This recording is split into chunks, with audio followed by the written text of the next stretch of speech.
So, Edage recently reported that the duopoly has nearly 60% of the market share, and mobile stands for 2/3 of this pie. What it actually means that the large media spenders shift their budgets to Facebook and Google, prices go up, and you guys have to fight the rising cost per acquisition and also the fact that you are dependent on these two channels.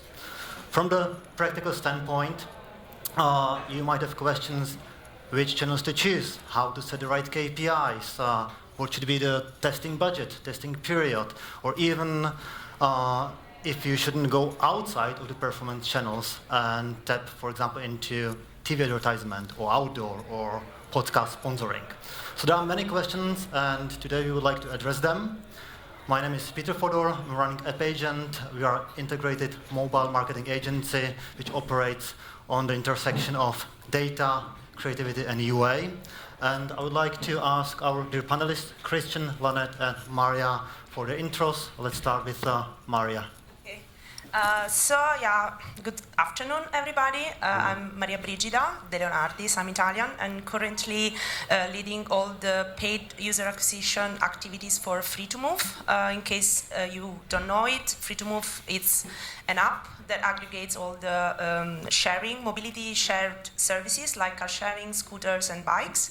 And so it's active in the biggest cities in Europe and abroad, also in Washington. And since a couple of months, we're also supporting the acquisition activity for the car sharing service operator itself that is available in Washington and Paris. And so I'm overseeing all the activities to get these users to download and hopefully use the app multiple times per week. Fun fact about Maria, she's not only growing apps, she loves to grow plants. Yes. And she's dreaming of having her own flower shop. Yes, true. Lynette? Hello. My name is Lynette. I'm with Wargaming. So I've been working in user acquisition for mobile games for, I think, around 5 to 7 years. Previously, it was at Vuga, actually with Christian. And the way we work at Wargaming is that we run a really lean UA team. So everybody does a bit of like Facebook, Google, and every other network. And our most popular games are World of Warships and World of Tanks. Like some of you might know or play them. What you probably don't know about Lynette, she loves to eat. She can eat like a 200-pound man. And she loves spicy. Who told you that? Oh, I made my homework. Christian. My name is Christian. I am currently the head of user acquisition at the female health app here in Berlin called Clue. Today, though, I'll speak a bit more about my experiences at Wolt, which is a hyper-local tech startup based out of Helsinki in Finland. It's a food delivery company. If you are not from the Nordics or Eastern European countries, you might not know them, but it's the market leader in those countries. Yeah, and Christian, when he left Vuga, he went for traveling around the globe for 8 months, and he has a lot of great stories to share. So catch up later on and ask him about some backpacking stories. Lots of travel tips. He's a great rapper. Really? You didn't tell me. All right, let's start with a video, then I will follow up with a question. Well, I would certainly agree that the coupled duopoly that we've seen in online advertising between Google and Facebook is certainly coming to an end, and that was something clearly indicated last week when Amazon reported that for full year 2018, they had more than $10 billion in other income, mostly coming from online advertising. But clearly, the duopoly is being broken.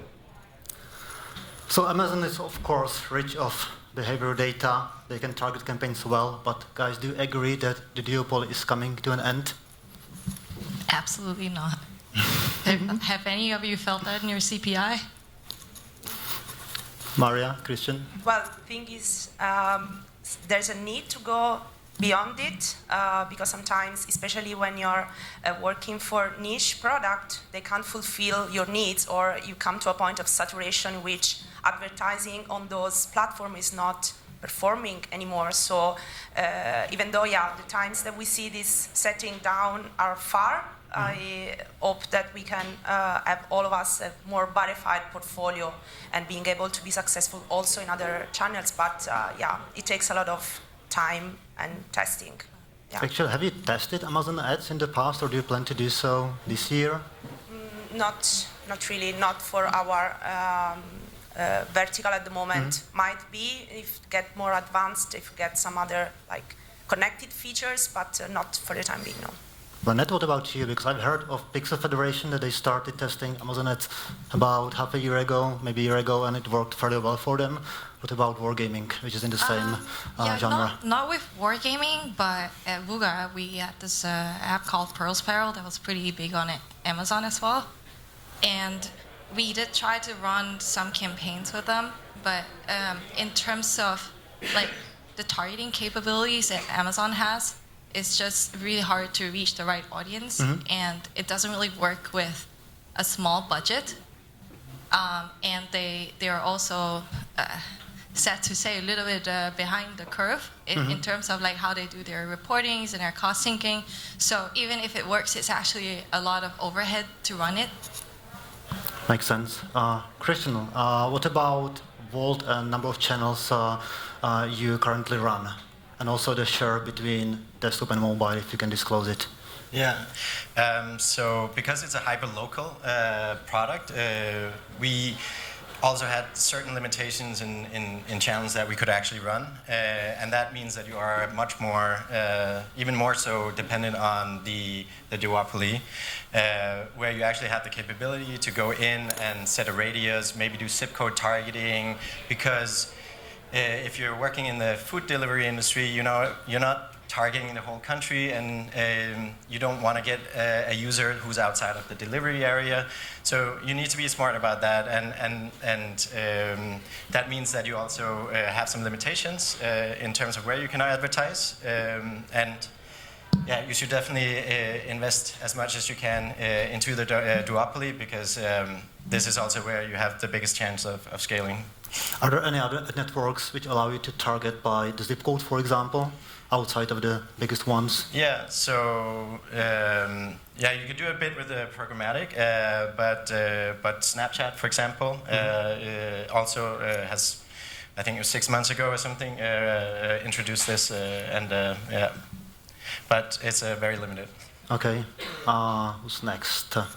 Lynette, your channels, and we can even like skip to the next question. What are the specifics when it comes to gaming? So for us, World of Tanks and World of Warships are super niche products. Our demographic audience is it leans towards male, and they're mostly like more middle aged. So it's actually quite hard to find people who are interested in action shooters, who are interested in, for example, like World War history, and especially like naval warfare. So we actually need to find people who check these 3 boxes before they turn into like meaningful players for us. And so with that, the cost of acquisition is actually quite high, because our targeting has to be like super niche, and we very quickly burn out new sources. So it's really important to find like a way to consistently test new networks, and so we go for anything with demographic targeting like Facebook and then Google, so that's quite well. You guys are in the industry for quite some time, and the core are the desktop games, which leads me to a question: can you leverage the data you collect over the years to, for example, create lookalike audiences on players acquired for World of Tanks on desktop for mobile UA? So currently, that's a little bit harder to do, because for Facebook targeting, we need mobile devices, and we don't necessarily always collect them on the desktop side. For mobile, though, we do have like a pretty good player base. So in terms of LTV audiences, it's easy to pull up lists of people who have spent like a lifetime value of a certain amount. Sometimes I would also go for players who have spent something in this entire lifetime, but were still active in like last 30 days, for example. I've also tested like repeat purchasers. Like, do people who made like 2 purchases in 7 days, for example, whether this audience works better compared to another audience? But I would say like generally the rule of thumb is to just have like a mix of these audiences so you don't burn out any of them. Yeah, and that also brings like different CPIs depending on like how stringent your audience lists are, and like together, like it blends into like a target CPI that we go for. Makes sense. Maria, you are going city by city in terms of expansion. You are also operating in the US. So tell us more about your UA and also how this defines the channels you currently use and you have on your shortlist to test in the near future. So, like, we are facing a bit of combination of Christian and Lynette, because we have, from one side, like the location limitation, because you can use the app in urban big environments, so you have to go on city targeting, and sometimes also the same as delivery area, we have the same, because some services are not expanded in every kids neighborhood of the city, so you need to exclude also the places in which the service cannot be used. And at the same time, we have a pretty strong also demographic characteristic for our users that have to be at least older than 18 years, and in order to have a driving license, and a driving license that is valid for like a couple of years. And so these are all the things that make our user acquisition activities very like tricky somehow. And even though the channels in which we could find this perfectly comes from the duopoly, and especially for Facebook, we need always to find new things in order to avoid saturation and increase of cost per acquisition. So what we basically do is when we try new channels, at the moment we're running about 5 to 6 channels with a ratio 80-20 on mobile and desktop, is to say, okay, let's try to see in general in all the cities how it goes. And what we see is that some channel that performs good in a city in France is not performing in Germany or in Italy, for instance. So we can get a diversified portfolio, because we are able to find our niche in the city with a specific channel. So every time we try to find and test new channel, we need to see if they give us the opportunity to do city targeting, for instance, gender and age limitations. And then, of course, this limits a lot the opportunities. When trying also ad networks or programmatic channels, we are always against their possibilities and our needs that sometimes make it pretty difficult to scale. So maybe, as you said, like we burn pretty fast because we reach the people, and then we might wait for like the next generation of drivers. And also other things that we do, like to take a gardening analogy, we do like field follow. We stop for some months and then we start again in some channels to get always the best out of it, because we can't just stop doing user acquisition. Yeah, and then something to add on for that, another way for us to acquire users would also be to look at other like PC genres or console games. So something like Company of Heroes, for example, would be relevant to us. So Facebook interest targeting is one way that we tap into new user markets, but these are generally like quite hard because our users also like things like fishing and hunting and gardening. So, and that's like kind of the same profile as some of the casual games too, right? So, yeah, and on top of that, it's also useful to track like the moving averages of your ROAS performance over time. Because if you have like a really niche audience, then you will realize that you do actually have spurts of like 3 weeks where the growth is consistent, and then it gets harder to find new payers. So that's when my assumption is that Joe needs to like rest for a while, yeah, and then we'll try like some other new markets. Actually, it works very well also for us. When we see this saturation, then we basically pause the campaign and at some point, a few months later, it makes sense to restart it, and also to check the cohort data. You might realize that over time, the revenues are exceeding your initial expectations or over your predictions. So this revision and restarting campaigns is a good way how to fight fatigue. We've touched this question quite a lot here, so let's jump to the next one, which is about the checklist. I talked to Ekaterina Shpadoreva, who is running you at Runtastic. She was also part of the panel this morning, and they tested 20 channels in 2018, and that of course requires a rigorous process. So what's your checklist? What are the criteria you basically check when shortlisting the channels and deciding whether to go for a test or not? Maria, your turn.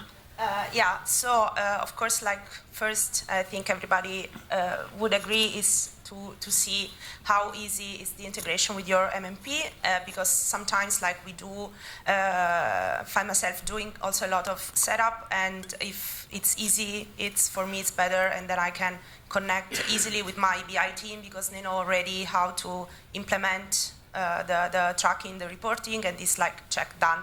It's easy. So this is the first things that it's important for us. Then, as I said before, it's really, really important that the network is available to give us like city targeting and age and gender in order to be more on point to the quest of the best user.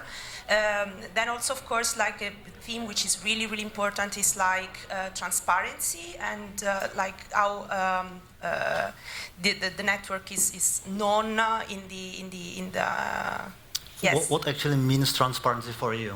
So that basically it's a bi-directional thing. So from one side, we are more than willing to like share our KPIs and be clear on what are the expectations. At the same time, we expect the same level of like transparency and say, okay, we can achieve this instead of like promises for something that is not going to happen, or in the journey to try to reach these promises, we burn all the budget. So this is something that it has to be clear from the beginning to say, okay, and also if the level of fraud that you can get, of course you can't get it when you start, but having also an open conversation about it, that if it happens, that we can work together on it. So the bilateral transparency between us as advertisers and them as platforms is crucial.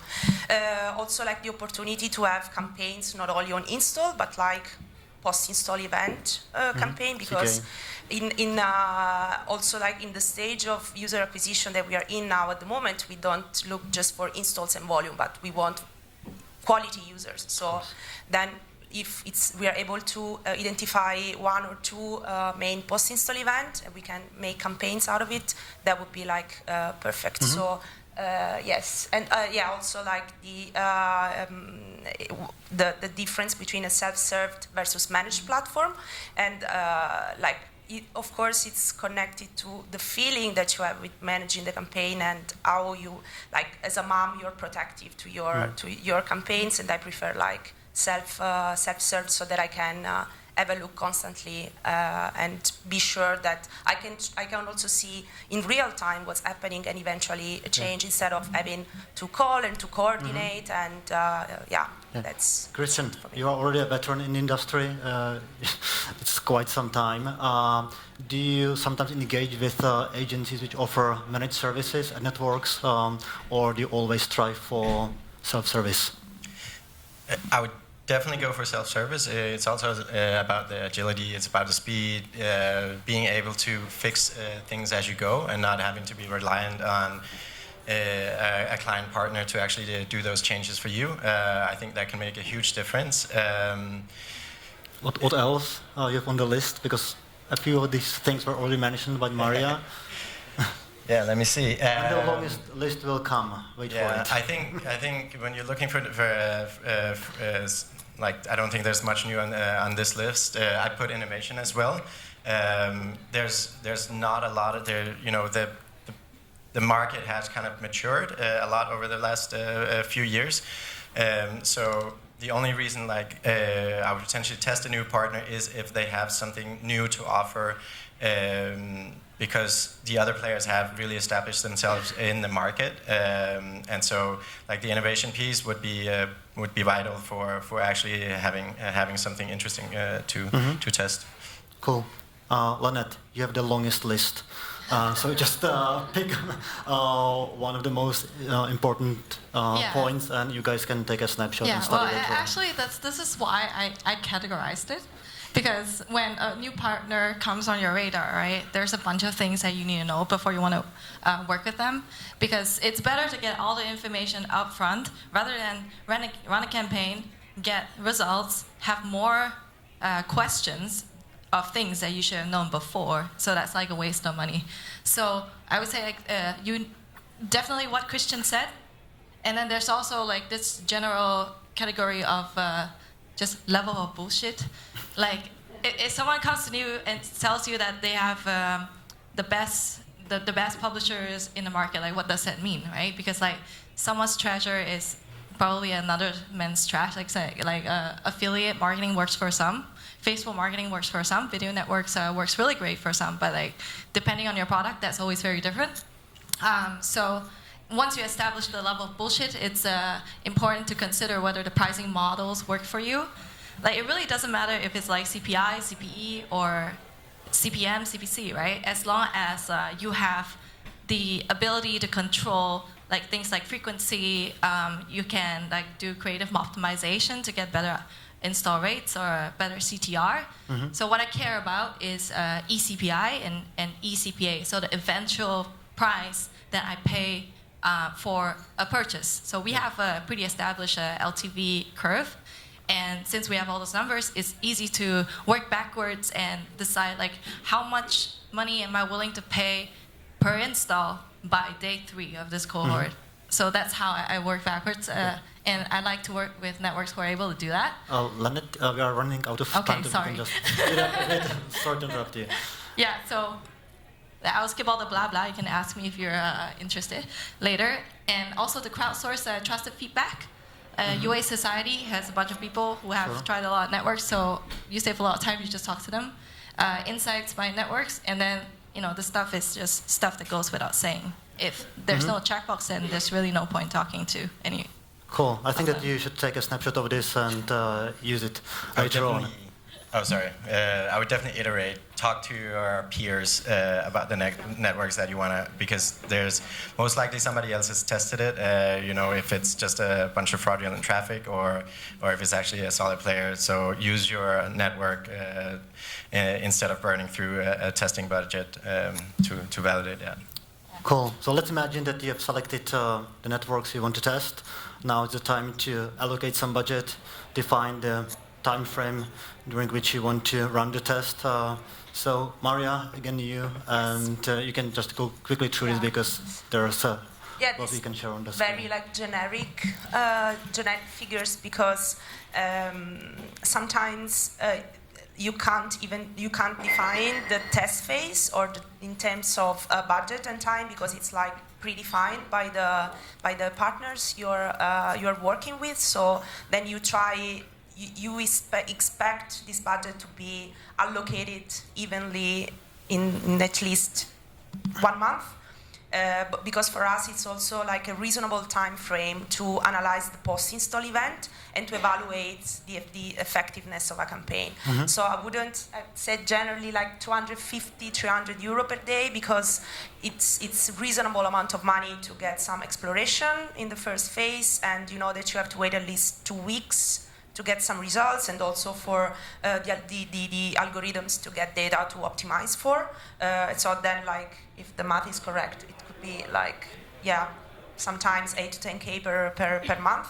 That would be optimal if you can eventually stop before and adjust and wait. But we had to deal several times to set minimum budget set by the partners that, of course, were not bringing the expected results in a short time frame. So if you have the opportunity to have a larger test budget, then, of course, you can run it for more, but you can't, for us especially, we can't evaluate nothing for less than 30 days. And then, okay, after it's finished, another like 30 days for seeing the core development, and then see this with all the KPIs that are relevant for us. So, yeah. Leonard, do you see the same, or do you have the same like time frame and budget, more or less? Yeah. Yeah, more or less, more or less. So I guess like the differentiation is to understand the network before you run them. So how complex they are. Some of them are pretty straightforward, and you can run with like a bigger budget for say a week, and then you get enough data to know whether you want to continue or not. But for other networks, like for example Facebook, or recently I'm looking into Yahoo. I think they call themselves Verizon now.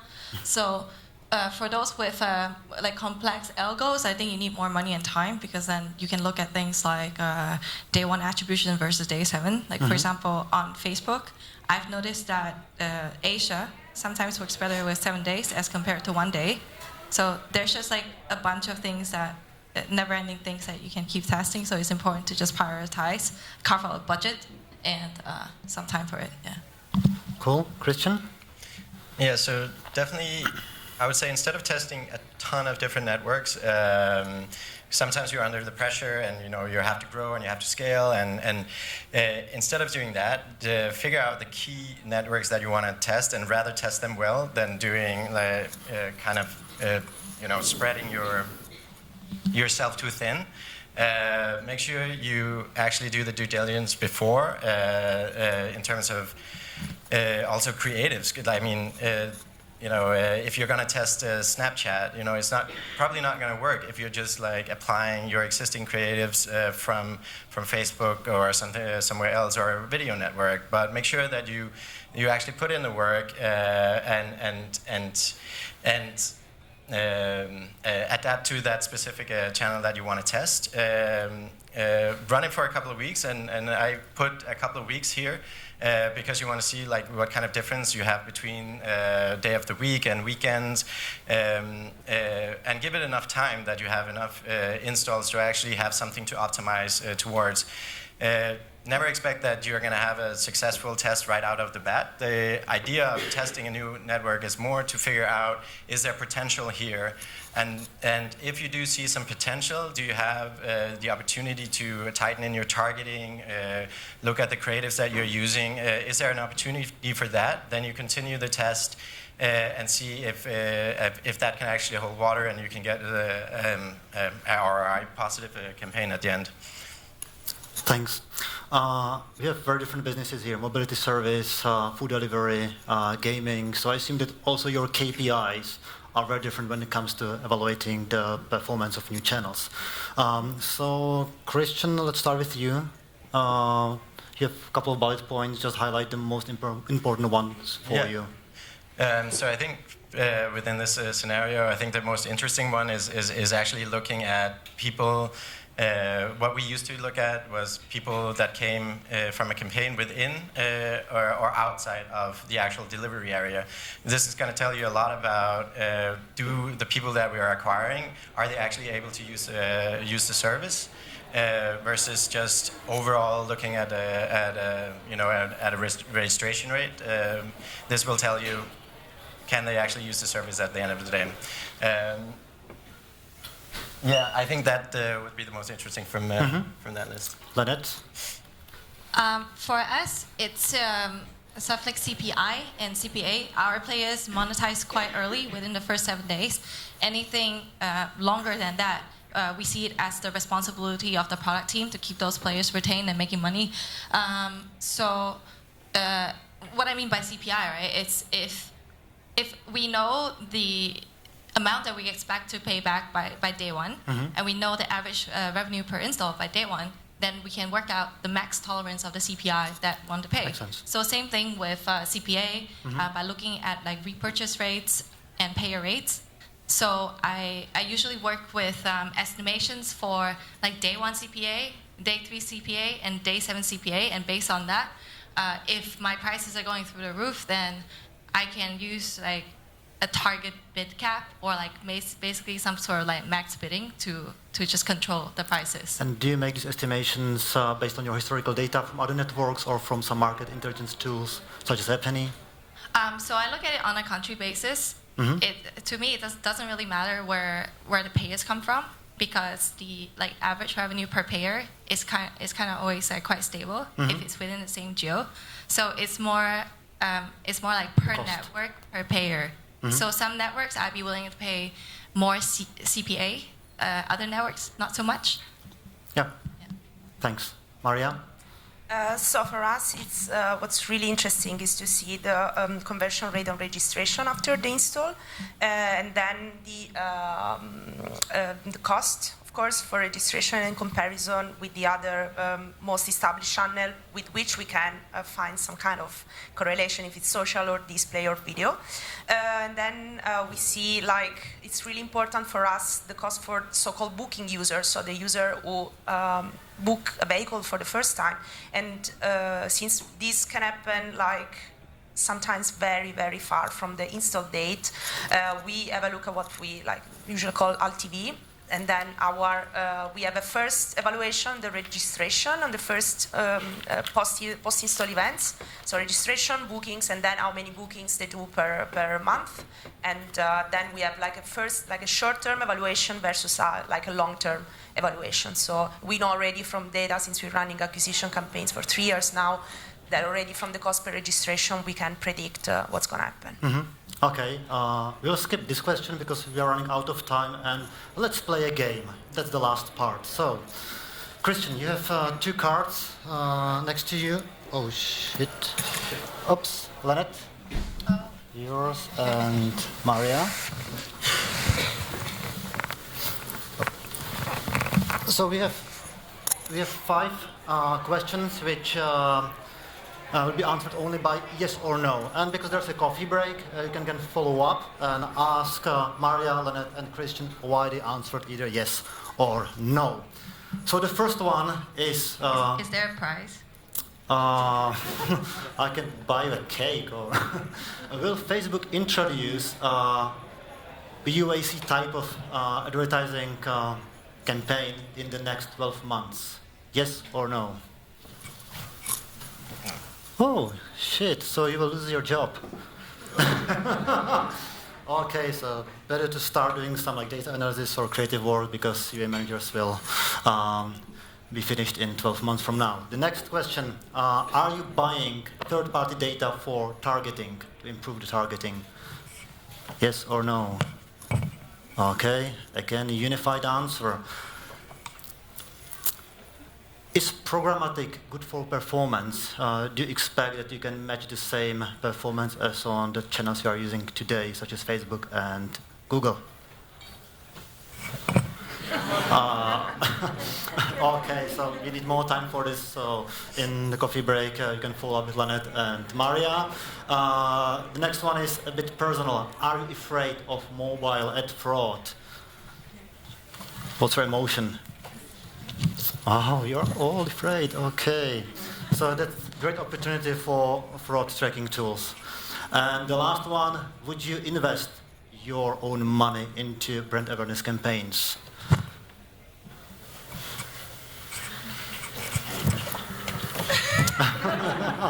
Cool. Thank you very much. That's it. Enjoy the coffee break and follow up with the speakers.